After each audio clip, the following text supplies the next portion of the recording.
नमो नमः. मार्कंडेय पुराणानुसार नवरात्रीचे 9 दिवस, 9 देवी आणि 9 वनस्पती. दिवस तिसरा चंद्रशूळ. नवरात्रीच्या तिसऱ्या दिवशी आपण देवी चंद्रघंटेची पूजा करतो. देवी चंद्रघंटा हे पार्वतीचं विवाहानंतरचं रूप आहे आणि ती दुष्टांचा नाश करणारी आहे. याच दिवशी मार्कंडेय पुराणानुसार चंद्रशूळ म्हणजे हळीवाचा उल्लेख केलेला आहे. हळीव हे लाल रंगाचं छोटंसं बीज आहे, पण हे स्त्रियांच्या आरोग्यासाठी खूप चांगलं काम करतं, विशेषतः स्त्री बीजावर.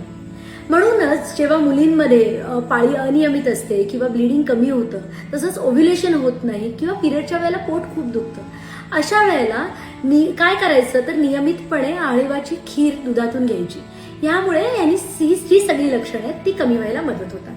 तसंच बऱ्याचदा डिलिव्हरी नंतर म्हणजे बाळ झाल्यावर दूध नीट येत नाही किंवा ब्लिडिंग नीट होत नाही, त्यामुळे गर्भाशय नीट साफ होत नाही, तर अशा वेळेला हळीवाचे लाडू किंवा हळीवाची खीर ही गुळातून घेतली की ब्लिडिंग साफ होतं आणि दूध सुद्धा यायला मदत होते.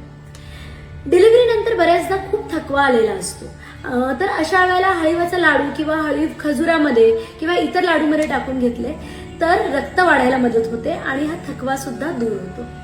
असं हे छोटंसं चंद्रशूळ माता चंद्रघंटेप्रमाणे आपल्या आरोग्याचं, विशेषतः स्त्रियांच्या आरोग्याचं रक्षण करत असते. आयुर्वेदी भाव.